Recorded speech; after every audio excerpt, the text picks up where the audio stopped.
Eu queria só fazer um comentário, Gil, para concluirmos esta parte e avançamos para a revisão da Lei de Finanças sobre a questão, Regionais. porque, apesar de tudo, pode parecer haver a ideia, do meu ponto de vista, errada, e a minha opinião, a opinião do Partido Socialista, de que não havia opções, nem havia alternativas. Eu quero só lembrar uma coisa que me parece importante, aliás, nesta discussão sobre as privatizações, que é, o Governo não cumpria a questão das privatizações que estavam no plano.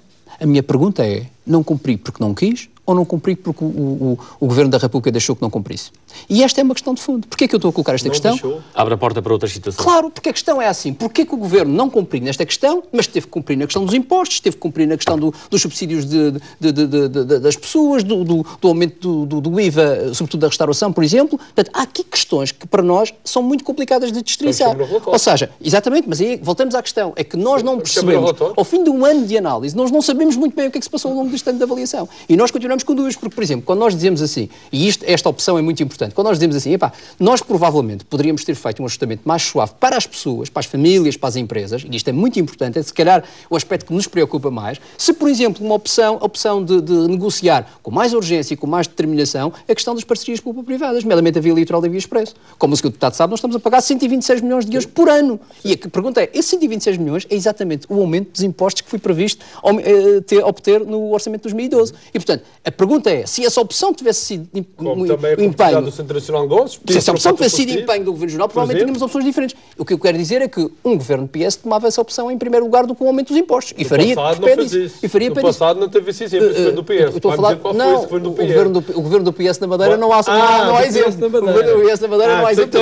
Nessa matéria estou perfeitamente à vontade. A questão destas opções são questões muito importantes, porque hoje, quando se olha para o relatório e se percebe que há opções que foram tomadas e essas opções foram claramente tomadas pelo Governo Regional, foi uma opção do Governo Regional. Me preocupa que o Governo da República, neste momento, esteja feliz por ter cumprido o déficit à conta de privatizações. Sim, para mim, é uma questão esta questão já está a falar daqui das privatizações, para mim é um errado. Concordo. Porque isto, obviamente, estamos a vender património e que, obviamente, não haverá todos os anos. Mais grave é que, porventura, podemos até não cumprir, basta o Eurostat não considerar aquela privatização e nós passamos para os 5,5% e não para os 5%. E mais, é um ajustamento completamente artificial. Isto é como as pessoas estão lá em casa não têm dinheiro. Como dizem também alguns analistas, todos os países fazem isso, todos os governos fazem isto. Mas receitas extraordinárias. Não há mais anos, todos os anos.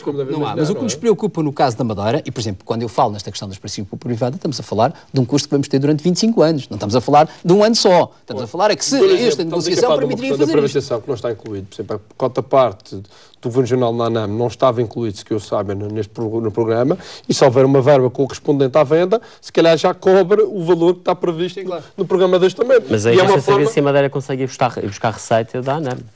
Sim, é da ANAM sim, porque é diretamente e há potencial face à dívida que tem. Face à dívida, sim. Não, há um potencial de renovação da concessão, parece-me que havia esse acordo quanto da venda, mas nós não sabemos os contornos, nem o Governo Regional o sabe. Segundo ouvi dizer, o processo não está terminado com a venda dos franceses, ainda não está terminado os pormenores da venda. Sim, não tenho conhecimento também nenhum sobre também essa não tenho. Agora, o que eu acho, e só para concluir, o que eu acho é que, mais uma vez, nesta questão do plano de ajustamento económico e financeiro, fica claro, para nós, que houve obviamente, opções do Governo Regional. Que, atenção, do nosso ponto de vista é totalmente legítimo. Agora, também é legítimo que o Partido Socialista diga assim, nós, esta opção, não concordamos. E esta opção pôs em causa o bem-estar das famílias e o bem-estar das empresas. E, nomeadamente, nós não entendemos como é que um Governo olha para o mercado regional e para o mercado interno regional e vê a forma como ele está a ser totalmente fragilizado, e o Sr. Deputado sabe disso tão bem como eu, e não intervém de uma forma mais determinada naquilo que é essencial, que é ganhar competitividade. Para a deputada do Partido Socialista, que também votou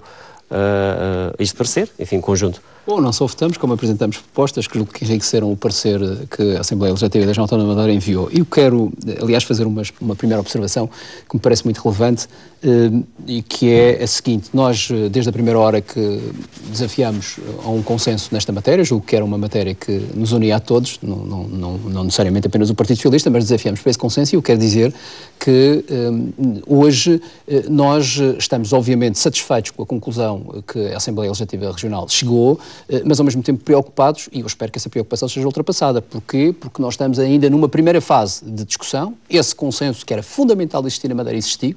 se bem que até há algo interessante que é o próprio Governo Regional foi menos exigente naquilo que era a revisão da lei do que foi a Assembleia Legislativa da Região Autónoma da Madeira, o que é importante, o que revela o papel da Assembleia e o papel dos partidos nesta matéria, que podem de facto condicionar e poder ir mais além do que aquilo que se espera, e isso é muito bom, embora também fique claro que o Governo teve dificuldades em impor ali um conjunto de matérias que ele próprio tem vindo a discutir como relevantes. Eu vou lembrar a questão do papel da educação, que no parecer do Governo não está sublinhado, a questão da salvaguarda da lei de meios, que também não está sublinhada. Admito que hajam outros mecanismos, mas não está sublinhado no parecer, como não está sublinhada a questão da redução da adaptação fiscal de 30% para 20%, que do nosso ponto de vista é absolutamente inaceitável. Nós não admitimos sequer que essa questão seja colocada e o Governo tinha permitido que isso fosse assim. Eu acho que a Assembleia... O diferencial fiscal, praticamente nesta altura, não existe, portanto... Não existe, mas é uma conquista da autonomia, do processo autonómico e deve-se manter tal como está, até porque aquilo que o Gil acabou de dizer é a demonstração que ele não precisa ser alterado da Constituição nem do Estatuto Político Administrativo. Porque se hoje nós não temos nenhum diferencial